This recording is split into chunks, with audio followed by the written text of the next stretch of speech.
Baik, bismillahirrahmanirrahim. Um, Alhamdulillah, wassalatu wassalamu ala rasulillah wa ala alihi wa sahbihi wa man walah.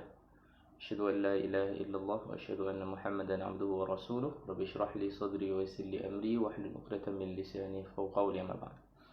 Assalamualaikum warahmatullahi taala wabarakatuh. Pada tuan-tuan yang menyertai live kita pada pagi ni, dan mungkin ada yang akan lihat video ni lewat selepas tamat kita buat sesi ini.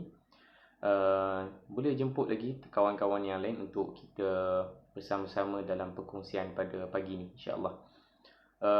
Saya juga tidak bercadang untuk terlalu panjangkan kuliah ini. Kita akan buat ringkas, kemudian kita buka untuk soalan, insya-Allah. Lebih kurang 2-3 soalan cukup untuk kita memahami dengan mendalam tentang topik akhlak. Yang sebenarnya satu topik yang pernah saya kongsikan di saluran Telegram yang saya usahakan dengan teman-teman. Tuan-tuan boleh tengok di Sirah Daily, boleh search. Di situ kami ada kongsikan sebenarnya rangkuman akhlak.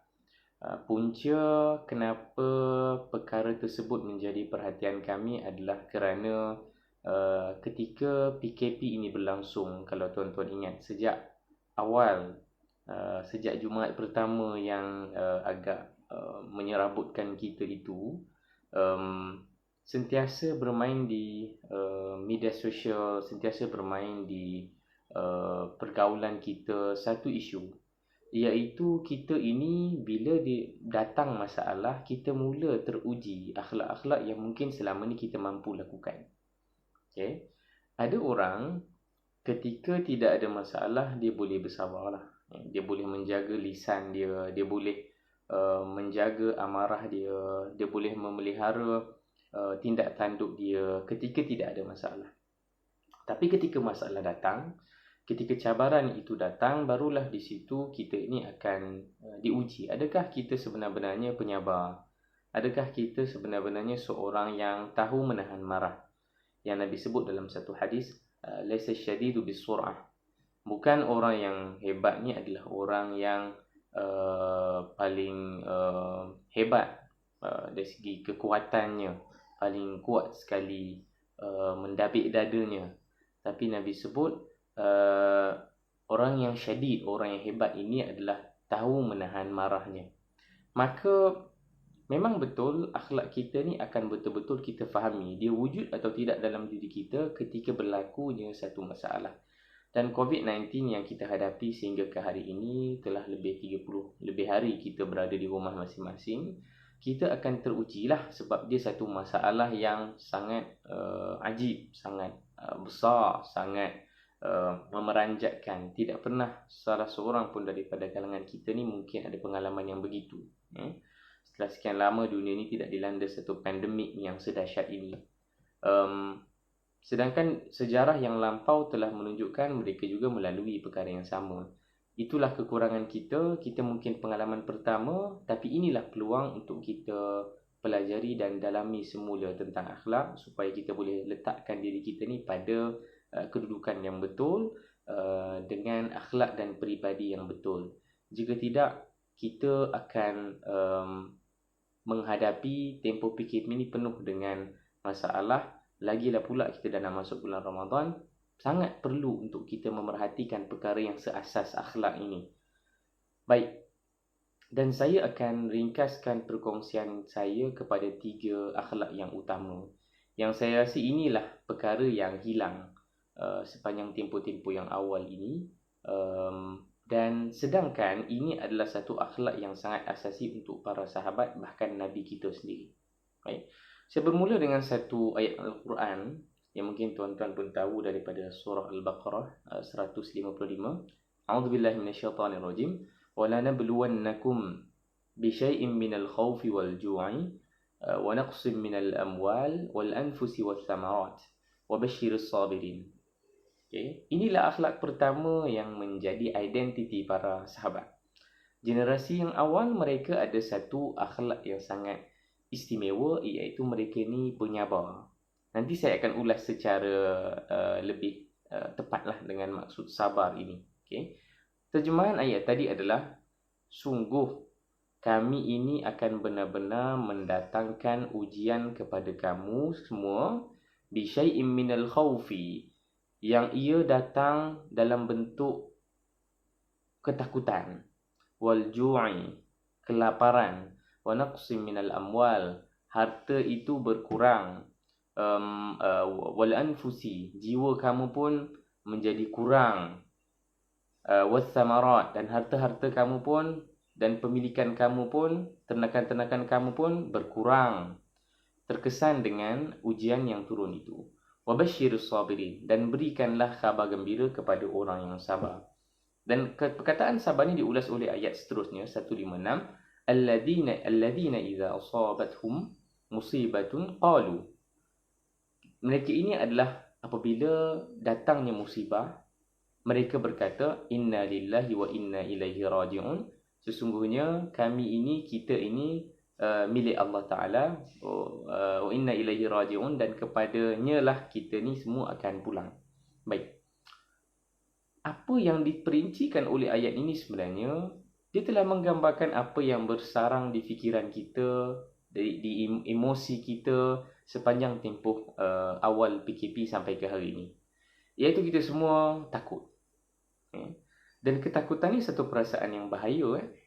Kerana ketakutanlah manusia akan menjadi panik. Kerana ketakutan manusia kadang-kadang gagal mengawal rasional dan juga kesejahteraan akal dia.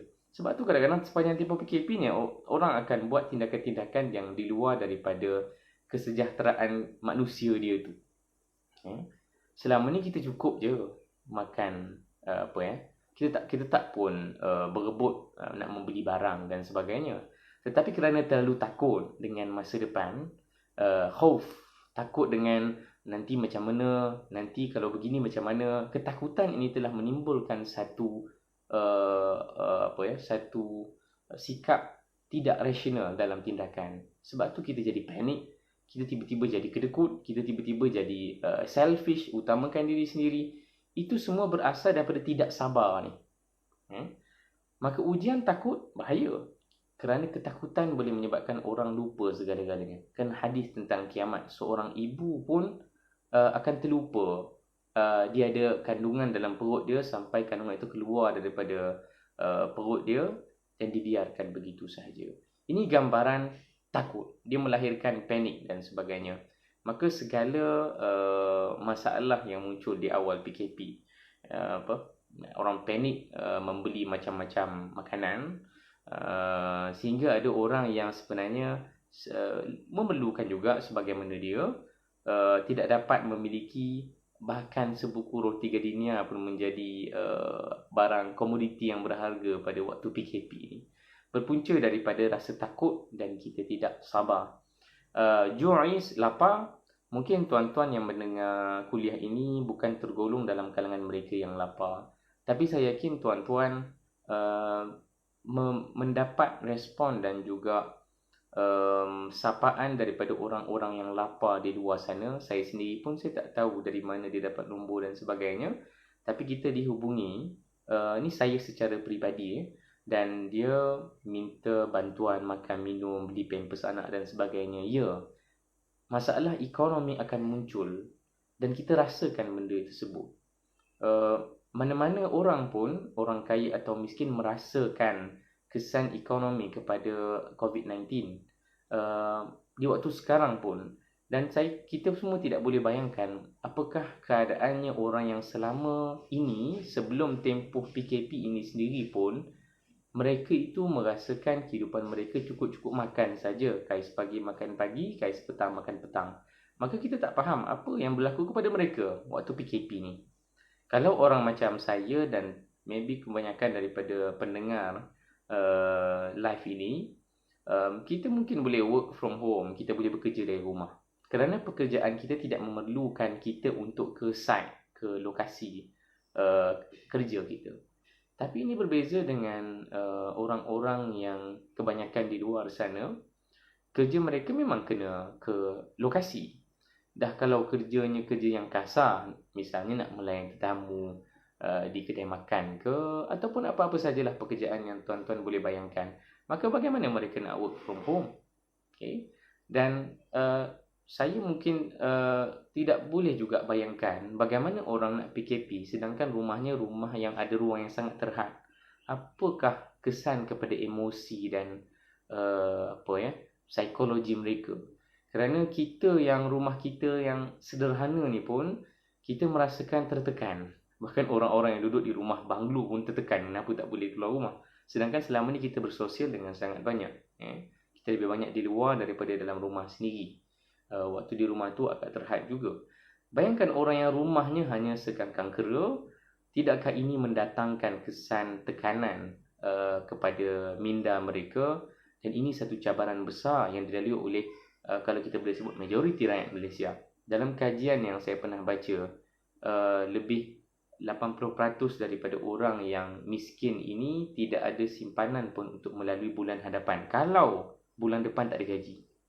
Maka kita boleh bayangkan B40, satu golongan yang mempunyai income yang terendah di negara ini, apa yang akan berlaku kepada dia pada bulan yang tidak ada gaji.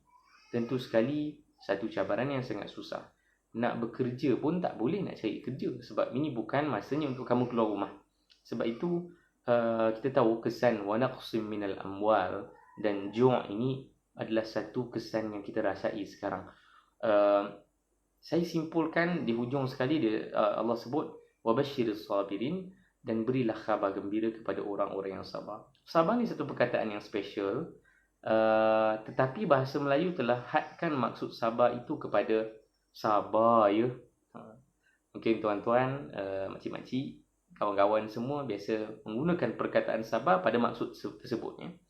Kita hadkan maksud sabar ni kepada sabar ya. Maksudnya kalau berlaku musibah, sabar. Kalau berlaku apa sahaja masalah, sabar.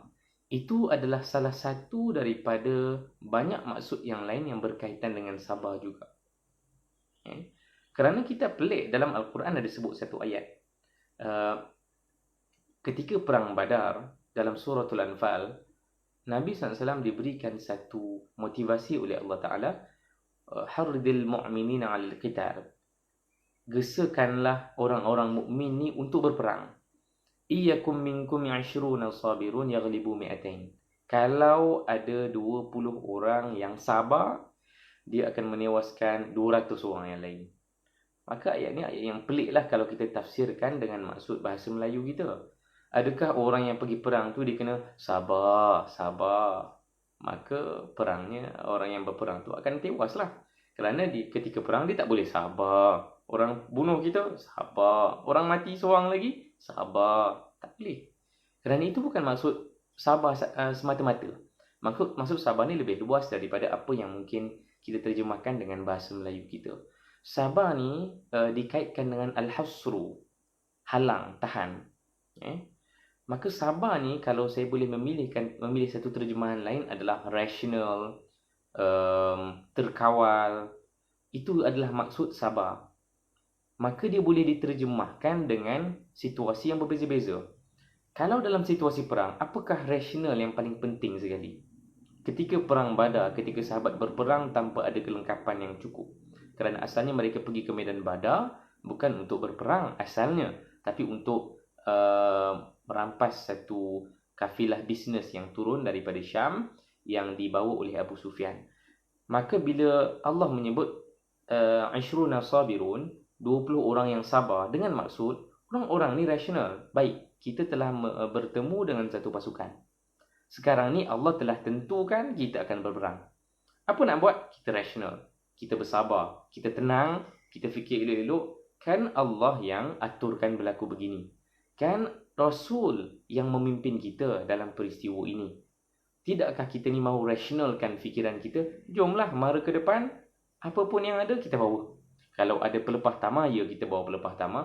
Apa saja senjata yang ada, kita akan hadapi mereka. 1000 orang gerombolan perang musyrikin Quraisy dihadapi oleh 300 lebih orang sahabat yang berbekalkan senjata yang ringan-ringan saja. Ini menandakan mereka ini rasional. Mereka tidak panik. Mereka tidak pening kepala. Inilah maksud sabar yang kita nak petik juga. Dengan di samping maksud-maksud sabar yang lain. inilah akhlak pertama yang saya ingat kita perlu perhatikan molek-molek. Inilah akhlak pertama yang kita katakan telah hilang. Kita hilang rasional dalam berhadapan dengan ujian seumpama COVID-19. Kita telah hilang pertimbangan, jadi panik dan sebagainya. Dia melahirkan banyak masalah-masalah yang selanjutnya lah. Di samping itu, as-sabru juga boleh dimaksudkan sebagai kita ini rasional dengan cara kita ni tahu nak buat apa.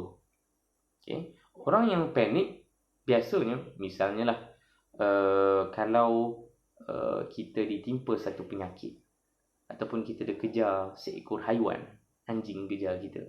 Orang yang panik, dengan mudah dia akan berlari begitu. Dia akan larikan diri dia dan anjing tu akan terus mengejar dia. Orang yang panik. Tapi orang yang sabar, orang yang bersabar, rasional, dia berfikir, dia matang dalam tindakannya, dia akan berfikir apa yang perlu dia buat untuk menghadapi anjing itu. Ataupun ketika kita ditimpa demam, kita rasional, kita berfikir, kita bertenang dan kita akan fikirkan, okey, aku demam, apa aku perlu buat? Aku perlu jumpa doktor dan aku perlu dapatkan nasihat doktor. Kemudian barulah kita akan dapat ubat dan sebagainya. Sama juga dengan COVID-19. Dengan kita tidak rasional, kita akan buat tindakan-tindakan yang menyalahi Islam dan menyalahi sains. Okay? Bila diminta untuk kuarantin, bila diminta untuk apa saja arahan yang dikeluarkan oleh Kementerian Kesihatan, maka Kementerian Kesihatan punya nasihat itu perlu dipatuhi. Dengan rasionalnya fikiran kita, kita akan bertenang, okey, tak apa. Bila kita baca, kita pun bila musim PKP ni banyak dengan phone kita banyak scroll maklumat di mana-mana dan kita menerima kemaskini jumlah berapa banyak yang terkesan dengan COVID-19 dan sebagainya. Kadang-kadang benda ni menyebabkan kita semakin tak rasional. Sebab tu sebahagian ahli psikologi menasihatkan kena limitkan, minimumkan pendedahan kita kepada cerita-cerita yang mungkin panas dan juga boleh menyebabkan kita semakin tidak rasional, kita panik. Kita pun masing-masing duk fikir, okeylah, lepas ni duit dah tak ada, lepas ni ekonomi jatuh teruk, lepas ni jiran aku kena, lepas ni aku pula kena. Maka fikiran yang overthinking ni agak bahaya kerana dia tidak mendatangkan dan tidak menyokong sikap sabar itu. Maka yang pertama adalah sabar dengan maksud yang pelbagai.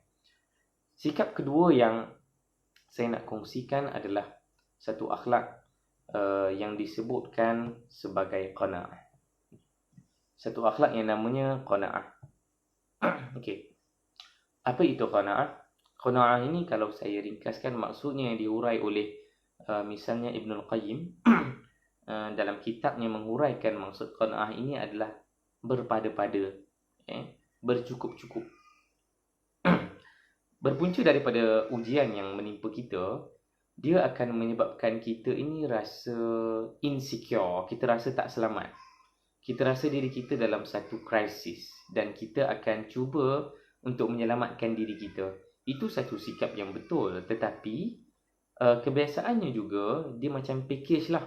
Ketika kita nak bersikap betul ni, iaitu nak jaga, nak bersiap siaga untuk masa depan kita, takut apa-apa jadi kepada kita dan keluarga kita, ada satu package iaitu yang dinamakan satu sikap tak cukup-cukup. Sebagaimana yang saya sebut sebelum ni, iaitu ada orang di luar sana yang tentu sekali menghadapi masalah yang lebih besar daripada kita. Tetapi kalau dalam keadaan begini, kita sendiri merasakan kitalah orang tersebut.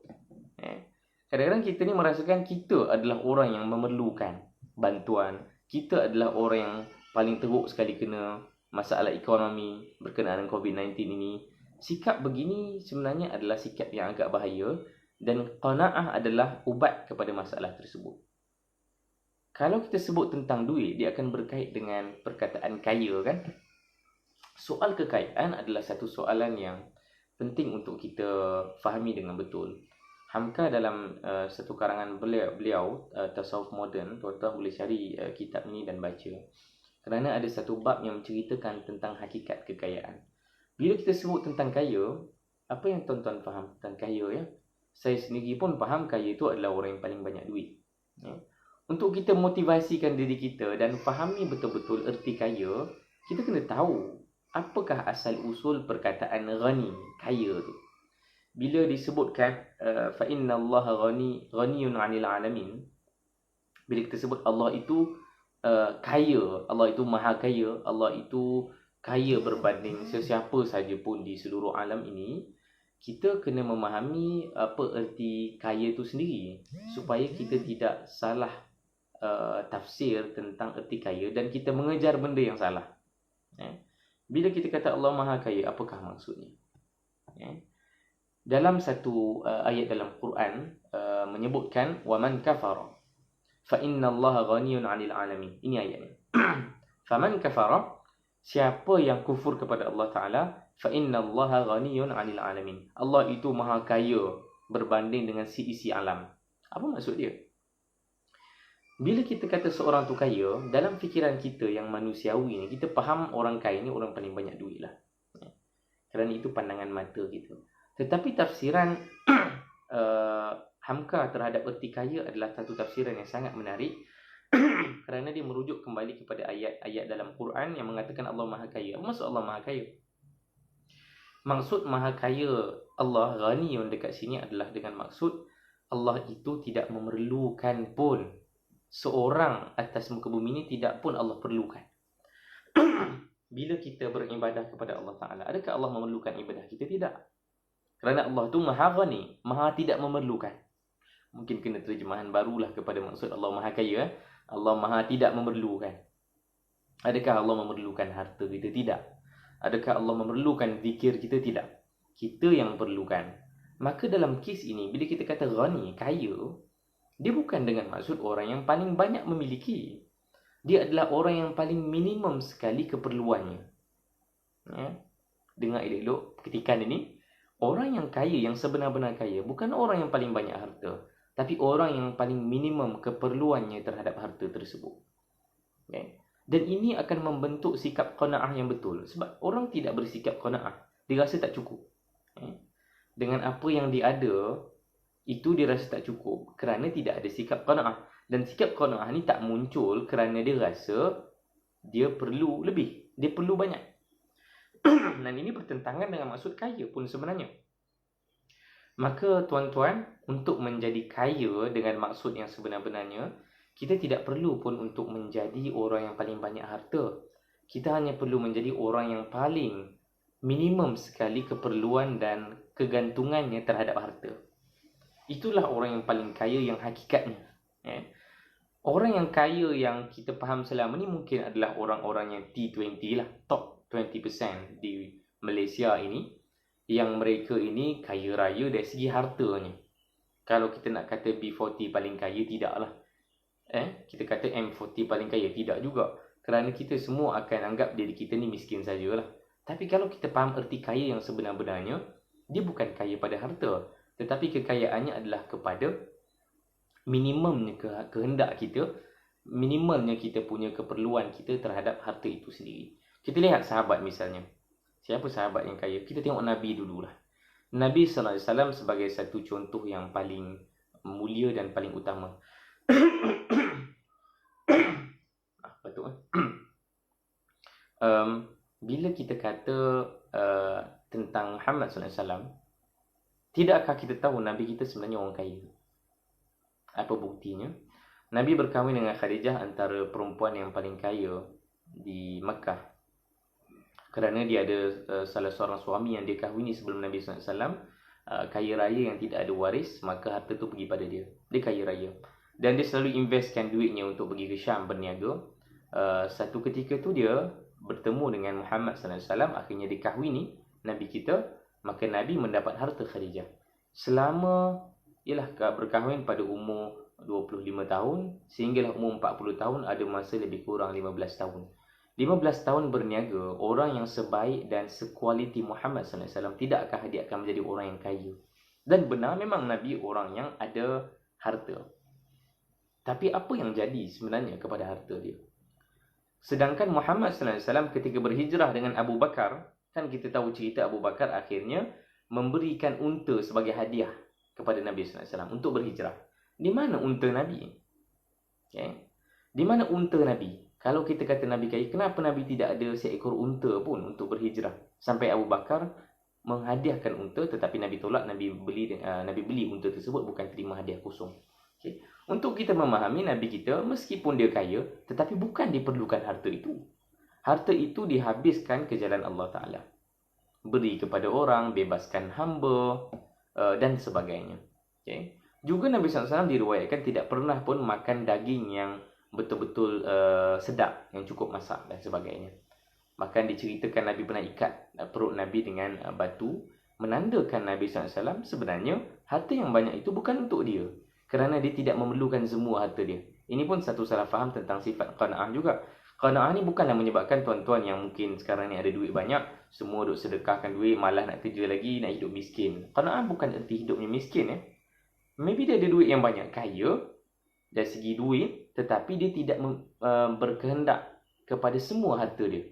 Maka sebahagian besar daripada hartanya diberi kepada agama. Dia beri kepada orang yang susah, dia beri kepada institusi-institusi agama, dia beri kepada mana-mana orang yang memerlukan. Kita lihat misalnya dalam kes Uthman ibn Affan, Abdurrahman bin Auf, antara bisnesmen dalam kalangan sahabat, termasuk Abu Bakar As-Siddiq sendiri. Seorang bisnesmen yang kaya raya, tetapi di mana pergi harta dia? Mereka ini kebanyakan sahabat meninggal dunia yang kain kafan itu tidak cukup pun untuk menutupi keseluruhan tubuh badannya. Menandakan mereka ini tidak menggunakan harta mereka untuk diri mereka. Mereka ada qanaah. Mereka berasa cukup dengan sedikit. Dan inilah cabaran untuk kita semua, termasuk saya sendiri. Saya bukan orang yang teruk terkesan dengan ekonomi, walaupun terkesan juga, tetapi bukanlah sebagaimana cabaran yang ditepuk oleh orang lain yang mungkin dibuang kerja, mungkin kehilangan sumber pendapatan. Ini orang yang betul-betul terkesan. Maka orang seperti saya dan mungkin tuan-tuan sendiri, kalaulah kita ada sikap qanaah ini, kita akan berasa kita adalah orang yang beruntung. Kerana kita masih ada kecukupan dan kita tidaklah berkehendak sangat kepada harta yang banyak itu. Kita ambil apa yang cukup, apa yang kita perlu, bakinya kita beri kepada orang lain, kita bantu siapa yang memerlukan. Dan ini adalah bertepatan dengan satu surah dalam Al-Quran yang mungkin kita akan baca Ramadan ni lah. Kita akan baca surah pendek-pendek kan. Kita baca surah At-Takatsur. Apakah dia? Alhaakumut takatsur. A'udzubillahi minasyaitonirrajim. Alhaakumut takatsur. Itu saja. Alhaakum, telah melalaikan kamu. At-takatsur, sifat memperbanyak-banyakkan sesuatu. Banyakkan apa ni? Dalam kes at-takatsur, membanyakkan harta. Okay. Maka adalah satu sifat yang dirisaukan kalau kita ini suka menambah-nambah benda yang sebenarnya telah cukup pun. Okay. Tapi kita sangka tidak cukup. Maka kita pun menambah-nambahlah harta tersebut. Misalnya kita sudah ada roti gardenia satu. Kita ada satu roti gardenia dengan tarikh luputnya kita tahu tidaklah terlalu lama. Mungkin dalam 3-4 hari telah luput. Maka kita ada satu roti gardenia. Tetapi kerana mungkin tidak ada qanaah dalam diri kita, di samping kita tidak rasional, sifat sabar pun tidak ada, qanaah pun tidak ada, dahlah tidak rasional kita panik. Qanaah pula kita ni tidak rasa cukup. Maka roti gardenia yang satu tadi kita beli 10 terus, tahu-tahu bila 4 hari tak habis-habis dan perut pun dah penuh duk sumbat roti gardenia saja, akhirnya buang saja di tong sampah. Sedangkan ramai orang yang pada masa dia membeli roti tersebut memerlukan roti yang sedemikian. Maka ini satu cabaran akhlak yang penting. Sebab tu saya kaitkan dengan isu-isu sepanjang COVID-19. Kerana kadang-kadang kita ini tidak qanaah, kita rasa tak cukup. Kita rasa diri kita ni tak cukup-cukup dengan harta yang kita ada. Tidaklah kita ni kaya kalau kita ada harta yang banyak. Kekayaan sebenar adalah orang yang paling minimum kehendak ataupun keperluannya kepada harta tersebut. Maka ini akan membawa kita kepada akhlak yang terakhir yang saya nak sentuh, iaitu akhlak yang dinamakan ithar. Ithar dalam Al-Quran ada menyebut dalam satu surah iaitu surah apa nama ni? Surah tersebut saya tengah mencari. Betul. Surah Al-Hashr ayat ke-9. Saya petik keratan saja. A'udzubillahi minasyaitonirrajim. Wa yu'thiruna ala anfusihim walau kana bihim khassasah. Okay, saya petik saja satu keratan. Tuan-tuan boleh baca keseluruhan ayat Al-Hasyr ayat 9. Wa yu'thiruna 'ala anfusihim walau kana bihim khassasah. Mereka ini ithar, iaitu mendahulukan orang lain berbanding diri mereka sendiri, walaupun sebenarnya diri mereka itu tak adalah cukup sangat. Diri mereka itu pun ada masalah juga, ada kekurangan juga. Tetapi kerana ithar, mendahulukan orang lain, dia tidak fikir panjang. Bila tahu ada orang susah, dia akan fikir, bantu orang tu dulu, aku boleh abaikan. Okay? Ataupun kita sendiri, aku ada RM10 untuk aku gunakan. Tetapi kena aku dengar ada orang tidak ada RM10 juga, tak apalah bagi dia, walaupun aku susah. Ini adalah sikap ataupun akhlak terakhir yang jadi bekalan kepada kita pada pagi ni. Dalam sirah ada satu cerita ketika perang Yarmouk. Ketika perang Yarmouk ada satu peristiwa, seorang yang namanya Hisham, yang dia ini membawa satu uncang ke satu baldi, saya pun tak tahu, satu bejana, itu perkataan dia. Satu bejana air yang dia pegang di tangan dia ketika perang Yarmouk, yang kita tahu berhadapan dengan tentera Rom yang ramai dan hebat-hebat. Sedangkan sahabat itu kita pun tahu senjata yang dia ada apa saja kan. Dan mereka ini dalam suasana keadaan yang sangat menakutkan, yang sangat menggetirkan.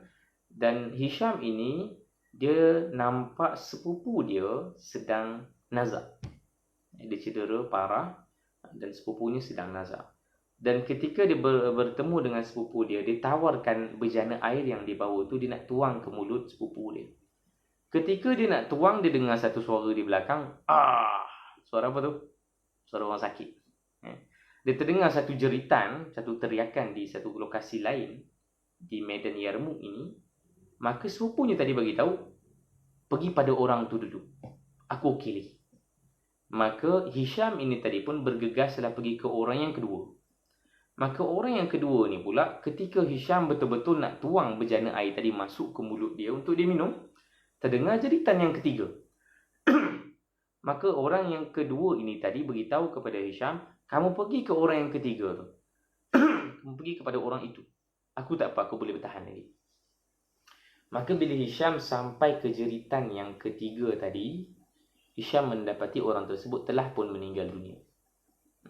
Dan bila dia patah balik kepada orang yang sebelumnya, orang tu juga telah meninggal dunia. Patah balik semula kepada sepupunya, juga telah meninggal dunia. Ini adalah satu cerita yang indah. Bagaimana ketika medan perang, ini bukan soal tak cukup, ini soal mati dan hidup. Ketika nak mati dah nazak pun ada sifat ithar yang tinggi. Kita lihat bagaimana generasi ini hidup. Yarmouk adalah satu peperangan yang berlaku pada zaman Umar bin Al-Khattab. Ini adalah generasi sahabat, generasi tabi'in. Yang mereka ini ada nilai akhlak yang sangat tinggi untuk kita contohi. Lihat bagaimana mereka ini diuji dengan kematian, bukan diuji dengan kesusahan semata-mata. Diuji dengan mati terus. Kita mungkin teruji dengan wang, dengan duit, dengan kecukupan, dengan roti gardenia. Tetapi ini mereka diuji dengan kematian. Perang. Ketika kamu akan mati, kamu masih fikir pasal orang lain, ini adalah satu sifat yang sangat dahsyat. Satu akhlak yang sangat menarik. Maka Hisham telah merekodkan cerita ni untuk kita perhatikan. Bagaimana ithar antara muslimin generasi yang awal. Dan inilah pengajaran yang besar untuk kita. Sifat qanaah ini adalah pelengkap kepada sifat-sifat tadi. Kamu rasional, kamu ada sifat qanaah, iaitu kamu rasa cukup lah dengan apa yang kamu ada ni. Dan dia dilengkapi dengan sifat ithar. Kita kena mendahulukan orang lain. Kalaulah setiap dari kita memikirkan, di manakah orang-orang yang lebih memerlukan berbanding aku di taman perumahan aku ni? Di manakah dia orang yang lebih memerlukan, orang miskin yang memerlukan berbanding aku di perkampungan ini? Kalaulah semua rakyat Malaysia buat perkara tersebut, maka kita ada satu ekosistem yang sangat hebat, iaitu kita sentiasa ithar terhadap orang lain. Ini adalah akhlak para sahabat. Sebab tu para sahabat, dia hidup dalam satu suasana yang boleh menjadikan mereka ini saling melengkapi. Kerana jika ithar ni tidak wujud, bila masing-masing pun fikir orang lain pentingkan diri, kita pun akan lama-lama jadi pentingkan diri jugalah. Ini satu psikologi manusia kan. Bila kita rasa orang duk menipu saja kat luar sana, kita pun tipu jugalah. Kerana kita terkesan dengan akhlak yang menjadi bi'ah, menjadi lingkungan ataupun suasana di sekitar kita. Kalaulah semua orang bersikap pentingkan diri, maka akhirnya kita pun masing-masing akan pentingkan diri. Ni kalau orang-orang yang mendengar live kuliah ini, kita menyedarkan pula mungkin seorang saja di sekitar kita, kita boleh membentuk satu ekosistem yang saling ithar terhadap satu sama lain. Nanti kitalah nanti akan menjadi satu generasi yang tidak mementingkan diri. Inilah akhlak yang penting. Sedangkan daripada hadis Nabi SAW tentang qanaah misalnya, Nabi sebut kun aqna'an nas. Jadilah kamu orang yang paling qanaah. Nabi sebut kunu ashkaran nas. Kamu akan menjadi orang yang paling bersyukur. Sedangkan dalam Quran juga menyebut wa qalilun min ibadiyasy syakur. Sedikitnya dalam kalangan hamba aku ni yang bersyukur. Bila orang yang bersyukur ni sangat sedikit. Sampai Umar bin Al-Khattab pernah meriwayatkan dia mendengar orang lain membaca satu doa, iaitu Allahumma ja'alni minal qalil. Apa maksud dia? Ya Allah, jadikanlah aku ni dalam kalangan hamba-Mu yang sedikit. Sedikit apa ni? Kita pertama kali dengar doa ni kan, mungkin pelik juga. Kenapa ada satu doa yang diberitahukan, ya Allah, jadikanlah aku ni orang yang sedikit. Sedikit apa? Maka Umar bila dia tahu latar belakang kepada doa ini, sedikit itu merujuk kepada satu ayat dalam Al-Quran, wa qalilun min ibadiyasy syakur. Sedikitnya hamba aku ni yang bersyukur. Kerana orang yang bersyukur ni sangat sedikit, tuan-tuan. Termasuk saya. Saya pun tak tahu saya ni adakah betul-betul bersyukur ataupun tidak. Yusuf Al-Qaradawi pun menyebutkan bahawa orang bersabar itu lebih mudah berbanding bersyukur. Ketika kita ditimpa kesusahan, dia mudah untuk kita sabar. Berbanding jika kita ni ada kelebihan, bila kita dapat satu nikmat, susah nak bersyukur. Susah untuk kita pulangkan nikmat itu kepada kebesaran Allah Ta'ala, lalu kita tidaklah belagak dan kedekut menikmati seorang-seorang nikmat tersebut. Orang yang bersyukur, dia akan berterima kasih kepada Allah Ta'ala, dia akan menghargai nikmat yang diberi tersebut. Maka doa tadi, Allahumma ja'alni minal qalil, adalah satu doa yang menarik untuk kita fikirkan. Boleh baca dalam amalan tuan-tuan. Allahumma ja'alni minal qalil, bukan semata-mata untuk kita hafal doa tersebut, untuk kita hayati satu sifat yang penting, bersyukur, berterima kasih, rasa berpada-pada. Kerana Nabi sebut aqna'an nas, orang yang paling qanaah sekali adalah orang yang paling bersyukur sekali. Kita himpunkan ketiga-tiga akhlak ini, sabarnya, qanaahnya, dan juga apa satu lagi tadi, itharnya.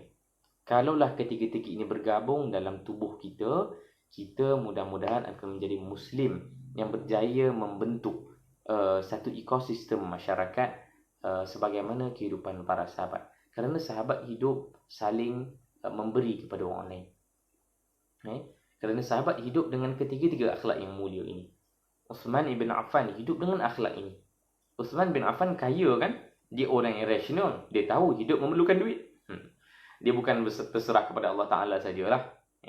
Dia orang yang mencari duit. Orang yang kaya, Uthman ibn Affan. Tapi Nabi sebut Uthman ibn Affan telah membeli syurga 3 kali. Kenapa?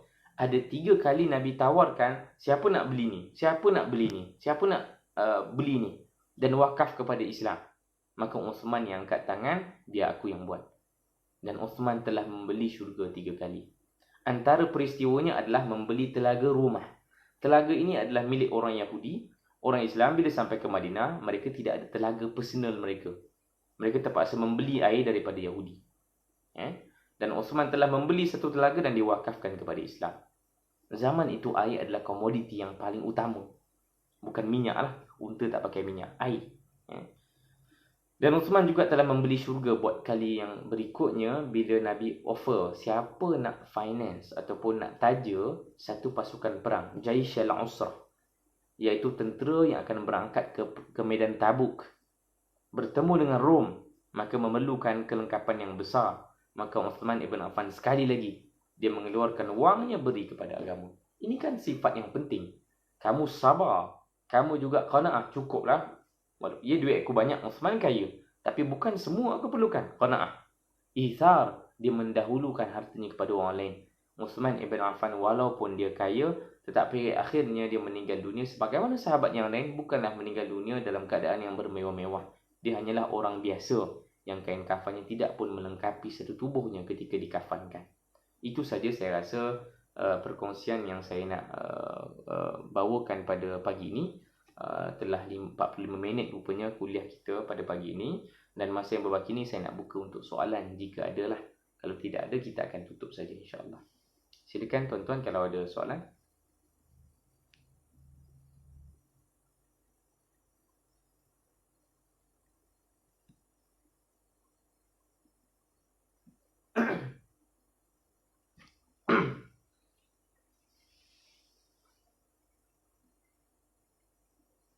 Tak ada soalan tak nampak ada yang typing.